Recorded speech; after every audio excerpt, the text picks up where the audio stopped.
பாத்தீங்கன்னா இப்ப கன்னிராசிக்கு சனி பகவான் பொதுவா 7ஆம் பாவகமான மீனத்துல போய் தான் மாறுறாரு.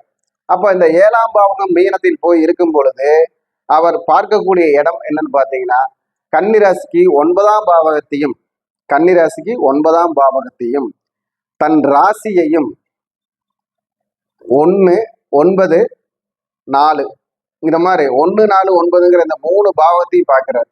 அப்போ தன் முயற்சிகளுக்கு தடைகளை அமைக்கக்கூடிய அமைப்பா இருக்கும். முயற்சி பொதுவா தலைக்கு வந்தது பாரமா இருக்கு அப்படின்னு சொல்லுவாங்களா, தலை பாரமா இருக்குங்கிற மாதிரி அந்த தலை பாரத்தை கொடுக்கக்கூடிய அமைப்பை செய்யும் கன்னிராசிக்கு.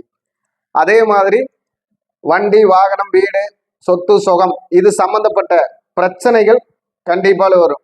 அதாவது என்னன்னு பாத்தீங்கன்னா ஒரு வண்டி எடுக்கிறீங்க, வண்டி ஓட்டிட்டு போறீங்க, அந்த வண்டியில ஒரு சின்ன நெட்டு போல்டு கழண்டு போயிடும், அதை நீங்க கவனிக்காம விட்டுருங்க. அதுக்காக அந்த வீட்டுல இப்போ மகளா இருந்தா மகளும் அம்மாவும் சண்டை கட்டிக்குவாங்க, மகனா இருந்தா மகனும் அம்மாவும் சண்டை கட்டிக்குவாங்க, அப்பாவும் மகனும் சண்டை கட்டிக்குவாங்க. ஏன்னா அந்த ஒரு நெட்டை நீ சரி பண்ணி இருந்தீங்கன்னா இன்னைக்கு 10 ரூபா செலவு 100 ரூபாய்க்கு போகாது இல்ல, அன்னைக்கே அது 10 ரூபாய்க்கு போட்டிருந்தீங்கன்னா அப்படிங்கிற மாதிரி இந்த மாதிரி சின்ன சின்ன விஷயங்கள் கூட ஒரு பெரிய பூகம்பமான விஷயங்களாக மாறும் குடும்பத்தில்.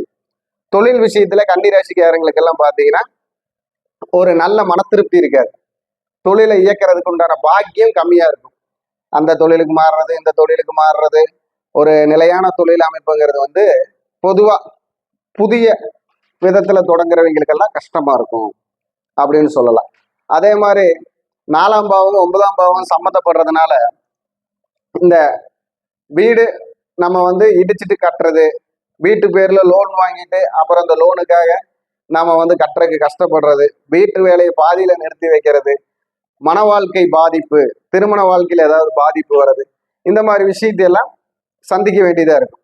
அப்போ இந்த மாதிரி விஷயங்கள் எல்லாம் நம்ம உறுதியா சந்திப்போமா அப்படிங்கிறதுக்கு பாத்தீங்கன்னா அவங்க சுய ஜாதகத்துல பாத்துக்கணும். சுய ஜாதகத்துல இப்போ அங்க சுய ஜாதகத்துல இருக்கக்கூடிய சனி பகவான் வந்து இப்ப கோச்சாரத்துல இருக்கிற சனி பகவானை பார்க்கிறாரா இல்லையா, அந்த கோச்சார சனி பகவானுக்கும் சுய ஜாதகத்தில் இருக்கும் சனி பகவானுக்கும் முட்டு இருக்குதா, எதிர்முட்டு இருக்குதா, அதே மாதிரி இல்ல அவரை கடந்து இருக்காரா, அவருக்கு பின்னாடி இருக்காரா, அதே மாதிரி அந்த சனி பகவான் பார்க்கக்கூடிய கிரகங்கள்னு சொல்லக்கூடிய இப்போ சுக்கிர பகவான், புதன் பகவான், குரு பகவான் இவங்க எல்லாம் வந்து சனி பகவானுடைய திருஷ்டியில் இருக்காங்களா இல்ல சனி பகவான் பார்வை இல்லாமல் இருக்கிறாங்களான்னு அவங்க சுய ஜாதகத்துல பார்த்துக்கிட்டா அதான் உறுதியான பலனா அவங்களுடைய வெற்றி தோல்வியை நம்ம வந்து நிர்ணயிக்க முடியும்.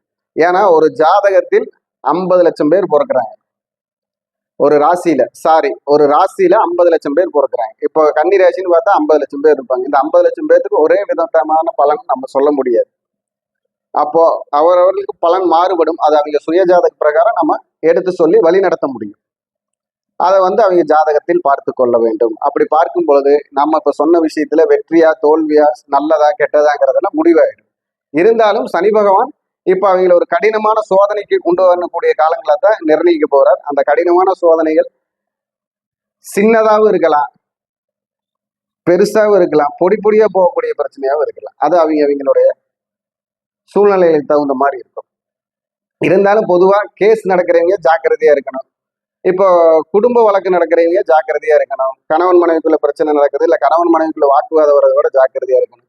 பிள்ளைகளுக்கு சொத்து தரது, சொத்து வழி பிரச்சனை, அரசு தொழில ப்ரமோஷன் எல்லாம் லாக் பண்றது, ப்ரமோஷன் கிடைக்காம கஷ்டப்படுறதெல்லாம் இருக்கும்.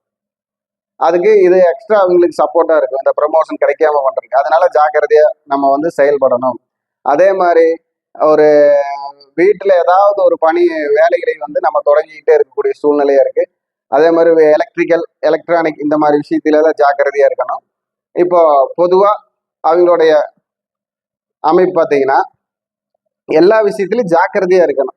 ஆனா சுய ஜாதகத்தையும் நம்ம அலாசி ஆராய்ச்சி பண்ணிக்கிட்டோம் அப்படின்னா அது எந்த அளவுக்கு அப்படிங்கிறத நம்ம முடிவு பண்ணிக்கலாம்.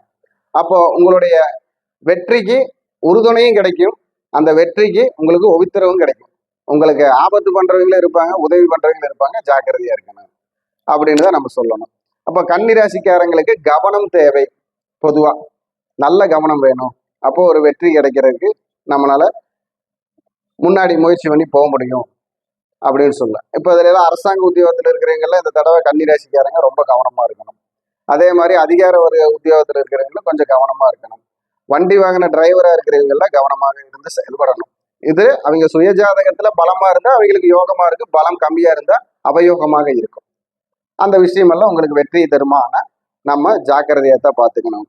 அந்த வெற்றி நிலையானதா வருமா அப்படிங்கிறதும் நம்ம பார்த்துக்கணும். இவர்களுடைய வழிபாடு அப்படின்னு பார்த்தீங்கன்னா, உள்ளூரில் எல்லையை பாதுகாக்கும் எல்லை தெய்வங்கள் வழிபாடு சிறப்பாக இருக்கும். சப்தகன்னிமார் வழிபாடு சிறப்பாக இருக்கும்.